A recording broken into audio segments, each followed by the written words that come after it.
semuanya? Gimana kabar hari ini? Baik. Kayak yang bilang tidak baik. Kenapa Bang Nika bukannya murung? Kenapa? Oke. Ada yang nggak hadir kah? Siapa? Apa keterangannya kak? Sakit. Ada surat izinnya kak? Ya. Oh ya. Oke, sebelum kita mulai proses belajar mengajar, alangkah baiknya silakan salah satu pimpin kita dalam doa. Teman-teman, sebelum kita memulai pembelajaran kita pagi hari ini, mari kita berdoa supaya Anda biar doa.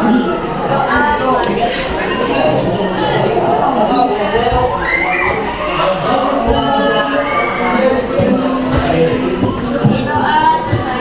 Beri salam.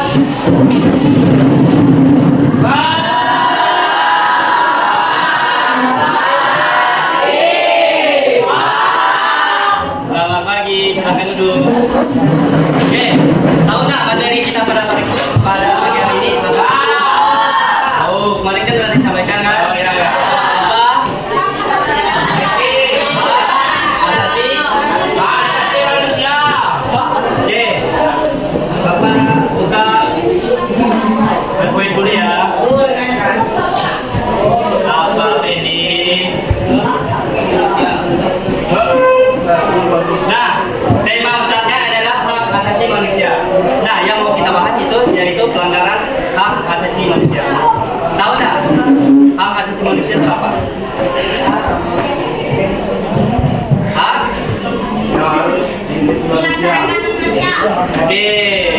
Oke, di sini Bapak akan menyampaikan tujuan pembelajaran kita pada pagi hari ini. Nah, yang dituntut yaitu kepada siswa.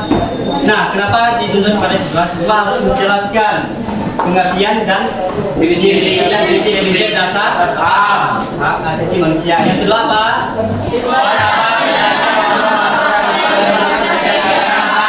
Kemudian yang ketiga,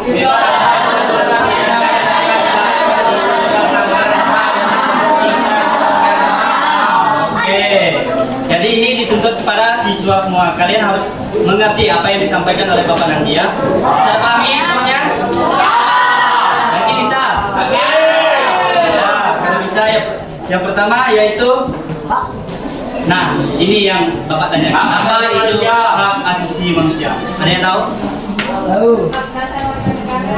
Hak dasar warga negara. Apalagi? Apa Malvin? Hak asasi manusia merupakan prinsip dasar yang mendasari keberadaan masyarakat.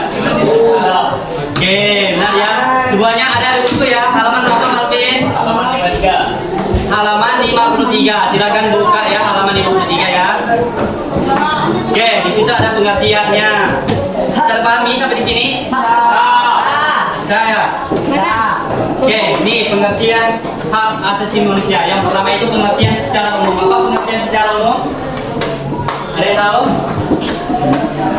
Hak asasi manusia adalah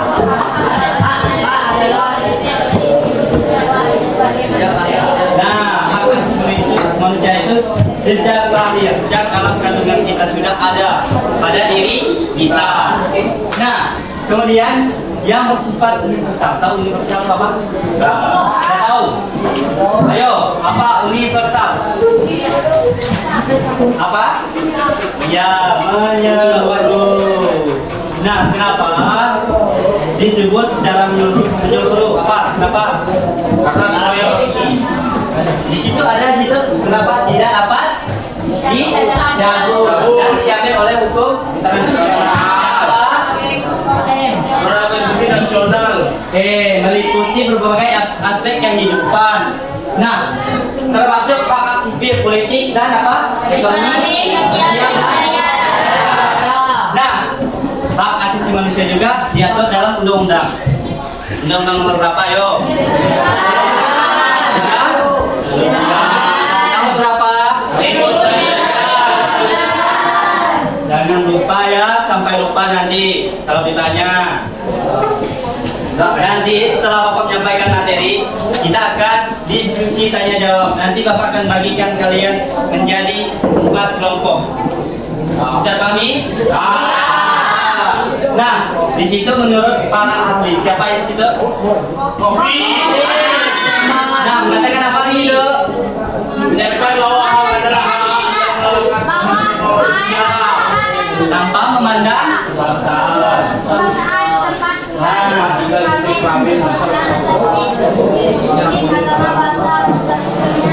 Oke, sampai di sini paham nggak?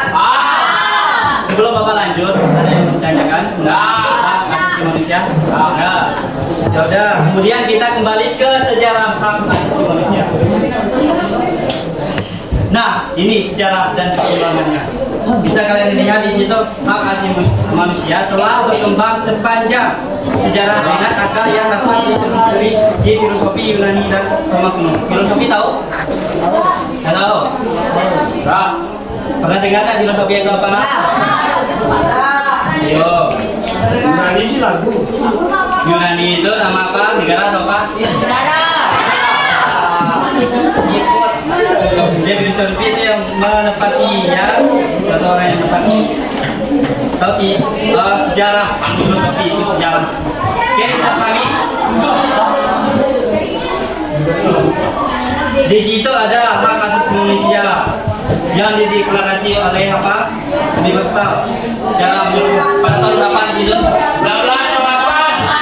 1948 adalah tongkat penting hak asasi manusia modern. Kemudian ada sejarah. Kalau ada sejarah berarti ada tujuan.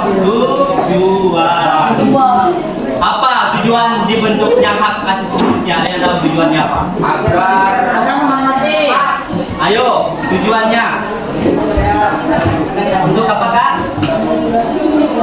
Untuk melindungi setiap individu. Ya. Nah, ini ya tujuannya dibentuk lembaga hak asasi manusia di Indonesia, yaitu untuk meningkatkan perlindungan dan penegakan hak asasi manusia guna terwujudnya pribadi manusia Indonesia seutuhnya sehingga mampu berpartisipasi dalam berbagai bidang kehidupan. Nah, misalnya kalau nggak ada tujuan bagaimana? Kalau nggak ada tujuan hak asasi manusia, apa yang akan terjadi? Oke, tidak seimbangan dalam masyarakat, apalagi banyak tinju-tinjuan ke atas siapa tuh? Siapakah namanya Kak? Putri. Nah, kalau kita tidak ada hak asasi manusia, negara kita bakalan hancur. Percaya enggak? Ada hak asasi manusia juga bisa hancur. Kenapa? Mereka tidak sadar karena hak asasi manusia itu sudah melakukan pada diri kita. Kenapa? Mereka melanggar. Apa yang dilanggar? Siapa yang suka sering bully di sini? Banyak kan yang sering bully di sini ya? Iya ya. Jangan berisik. Oke, bisa pahami? Jangan suka bully temannya. Siapa yang suka nyebut nama orang tua di sini? Pasti banyak. Nah, alangkah baiknya kita baru nggak bagus menyebut nama orang tua. Nanti kalian sekalian kena karmanya, kena batunya. Bisa pahaminya? Bisa kak? Kenapa yang belakang kok pada sibuk sendiri? Kenapa? Oke, bisa pahami ya? Kemudian kita masuk ke contoh-contoh hak asasi manusia. Nah, apa yang pertama contohnya? Kedua, ketiga, keempat, kelima.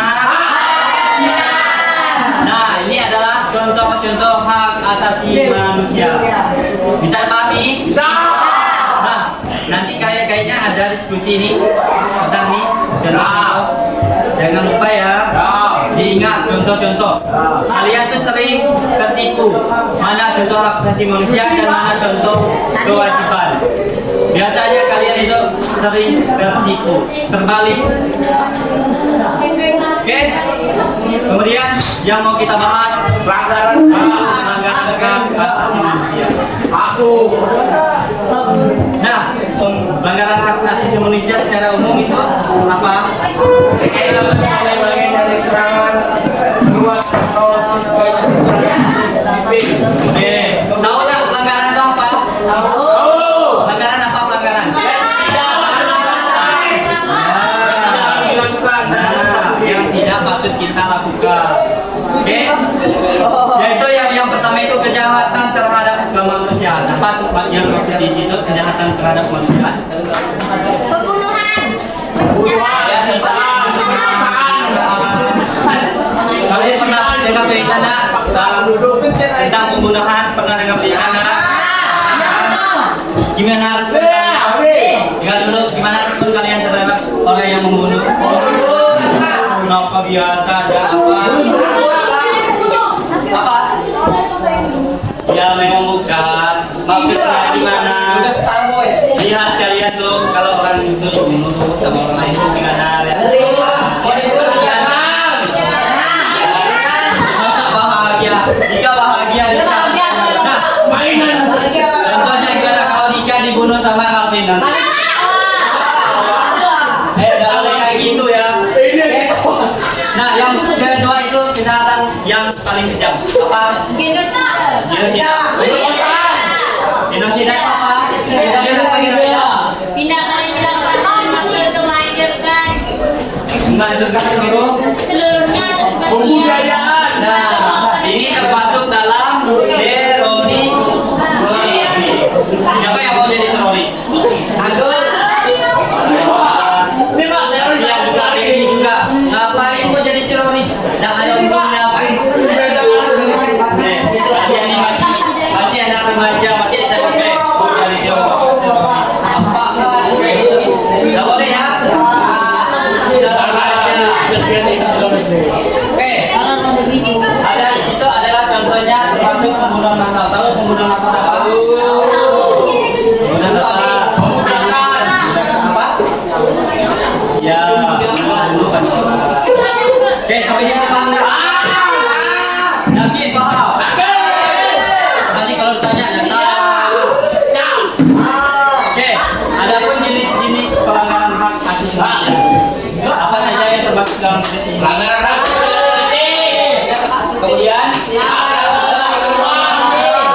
Kemudian, habis. Oke, yang pertama itu pelanggaran hak kemudian dan politik. Apa? Perempuan yang sok keras. Gimana? Yang itu di mana-mana yang sering terjadi itu ya, yaitu laki-laki yang menindas perempuan. Kebanyakan kalau perempuan menindas laki-laki itu kurang. Tapi tidak boleh juga menindas laki-laki. Tapi kebanyakan dan yang sering kekerasan terhadap perempuan itu laki-laki.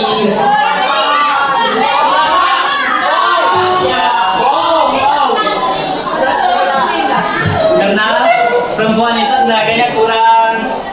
Nggak tahu ya. Tahu kenapa? Nah, contohnya di rumah tangga itu apa namanya? KDRT itu. Kan banyak melakukan kekerasan terhadap istrinya. Ya kan? Nah, itu mereka saya itu. Selanjutnya pelanggaran hak asasi manusia yang bagian ekonomi, yaitu perampasan hak atas pendidikan, kesehatan, yang serta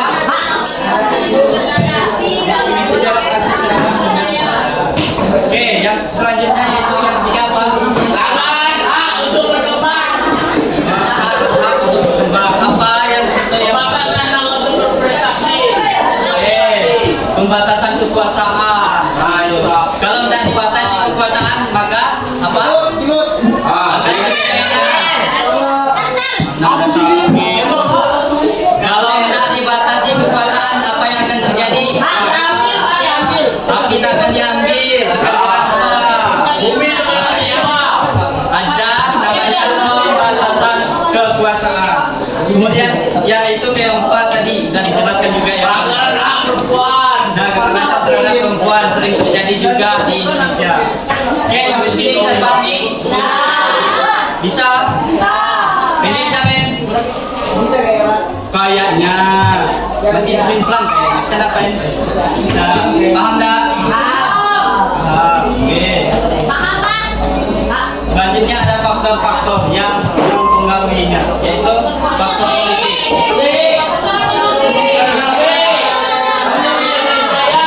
Oke, Bapak jelas satu persatu ya. Yang di belakang, yang berisik. Yang pertama itu faktor faktor politik. Nah, faktor politik apalagi kalau zaman-zaman pemilu sering juga terjadi. Apa? Korupsi. bisa korupsi, Pak? Bisa. Tapi uang artinya tidak seberapa. Tapi kan gimana, Les? Oke, sampai sini politik. Kemudian yang ekonomi. Ekonomi itu kemiskinan, kesenjangan sosial, dan eksploitasi atau eksploitasi apa? Yakin tahu? Yang tidak bertanggung jawab. Siapa yang tidak bertanggung jawab? Itu yang termasuk eksploitasi. Oke?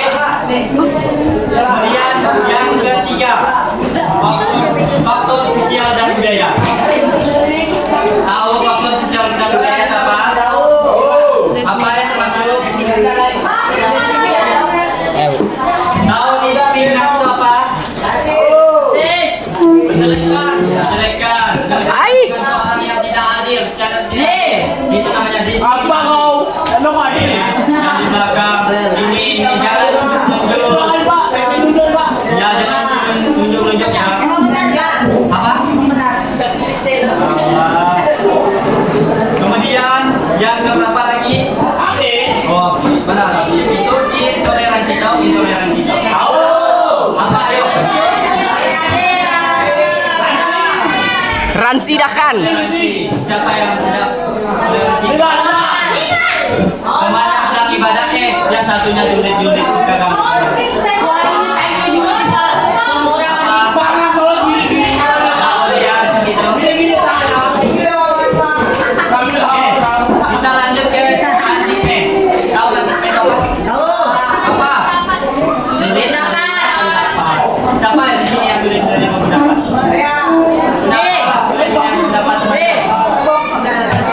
Ternyata saya tidak. Jangan tunjuk-tunjuk. Kenapa, Bang? Bukan pendapatnya yang kita berpakat, tapi kita harus saling menghargai, menghormati orang lain. Apa gunanya sila Pancasila yang pertama itu? Kalau tidak jalan. Kita ini adalah negara hukum, negara yang saling menghormati, saling toleransi. Kalau toleransi mana nanti? Hancur. Toleransi. Oke, Pahmi? Siap. Jangan sampai nggak toleransi kepada temannya. Apa lagi jam? Oh, masih jam ya. Ya, masih 1 jam ya.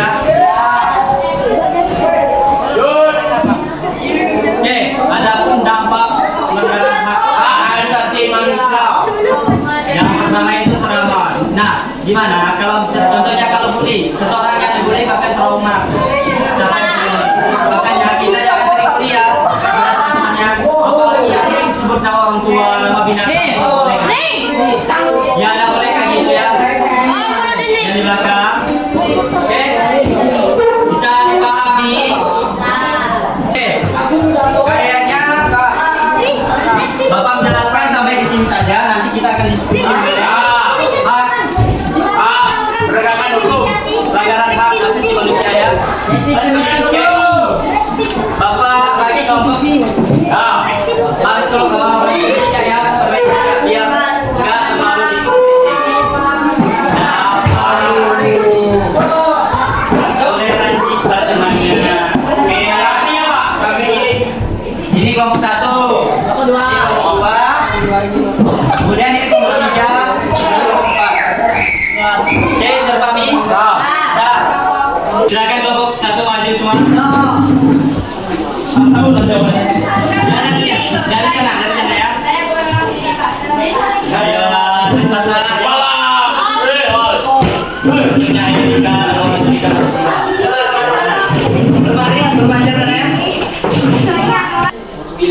9. Cepat-cepat ya bang.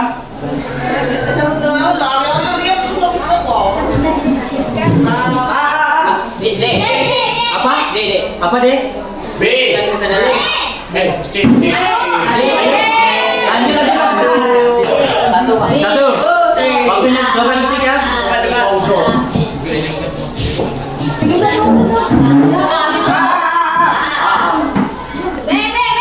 A.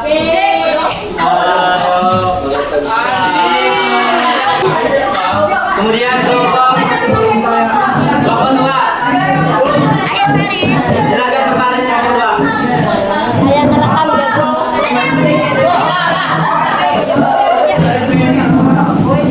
Jangan berisik. Pelatih main.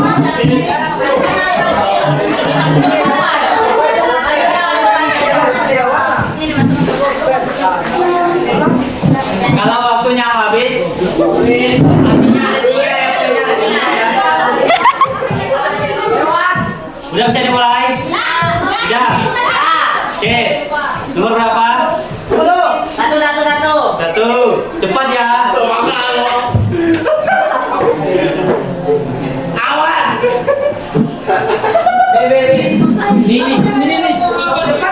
Bu, kok gitar-gitar, Bu?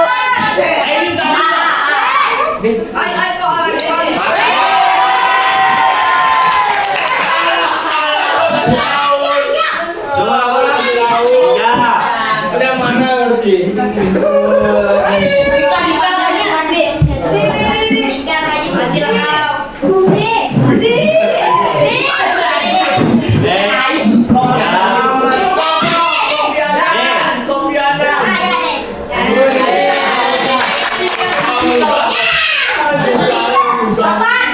Delapan. Ini yang baru terbuka cuma 2 yang udah. 8 ya.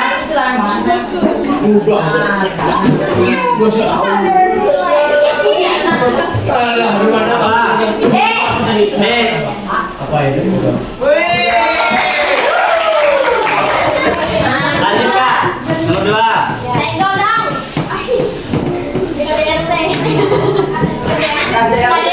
KDRT.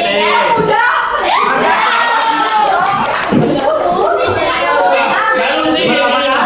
6. Nomor 6.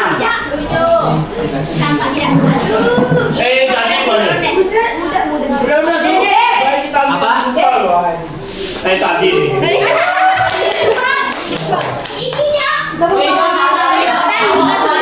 Tiga dulu masih 5 ya di.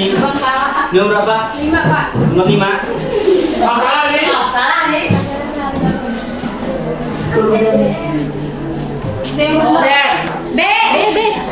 Apa ini? Tuh. Ayo. 18. Ya. Kroco.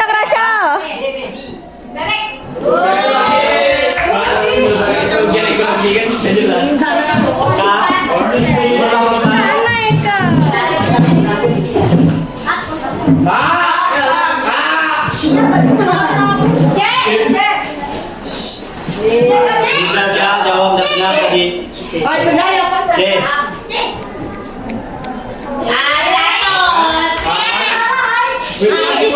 Salah nih. Nomor berapa? 10. Nomor? Nomor 9.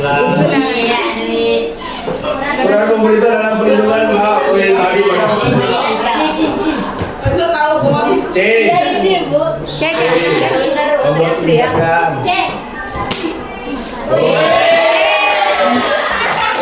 Oke, tepuk tangan untuk kelompok.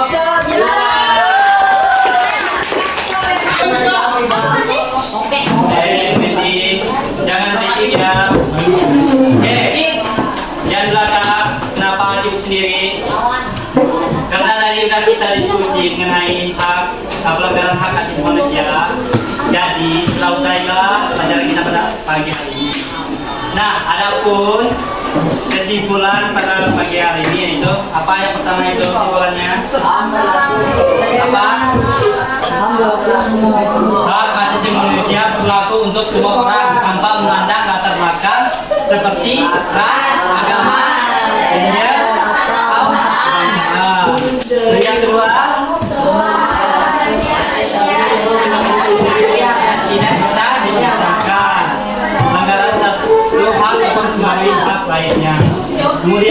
Yang ketiga itu negara bertanggung jawab untuk melindungi, menghormati, dan memenuhi hak asasi manusia.